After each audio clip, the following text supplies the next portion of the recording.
Okali esinglardami, bundan 3-4 yil oldin ikkitasi $3,5 ham sotildi, $4,5 ham sotildi. O'zim tepasi turdim, savdosini $5,000 ham sotildi.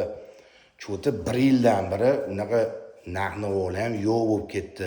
Bu faqat qopqon masalasi bo'yicha aytolmayman. Qo'ygan kapitallar narxi tushib ketdi deyotganimga, именно mana shu rosa trendga chiqqan mana shu qora qopqonlar narxi sal tushib qoldi, bilinyaptimi sizlarga ham.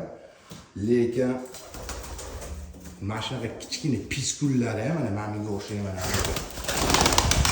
talash bo'ladi. Kimda bor qora qopqon deb mana shu umrida boqmagan odamlar ham boqdi-da qora qopqonni-chi. Xuddi mana hozirgi paytda esinglarda bo'lsa, mana hozir Italiya bedanalar trendga chiqib ketdi-ku, xuddi o'shanga o'xshaydi-da. Italiya bedanasiga o'xshab hozir ya'ni bedanachilik aytishyapti-da. Umrida boqmagan odamlar ham, vobshem hani bedanani B'sini tushunmagan odamlar ham hozir Italiya bedanalarni boqib ko'paytirishyapti-da. Bu taraf bilan yaxshi ko'paygani. Bizda naborot hani rivojlangani yaxshi-ku.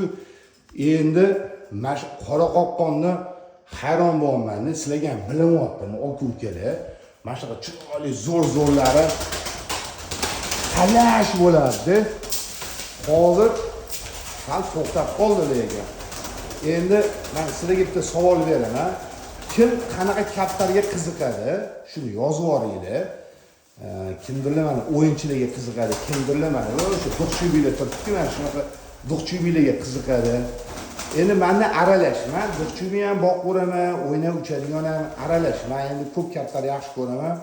Shuning uchun kimga qanaqa kaptarlar yoqadi, shuni yozib yuboringlar, aka-ukalar. Mana tomosha. Lekin bari qora qopqon nomini adim bo'lgan Toshkentda eng chiroyli kaptarlardan bittasi bari qora qopqon. Bir xil bo'lib tursa ham bundan chiroyli kaptarlarni topish qiyin-da. Mayli. Barakasini bersin.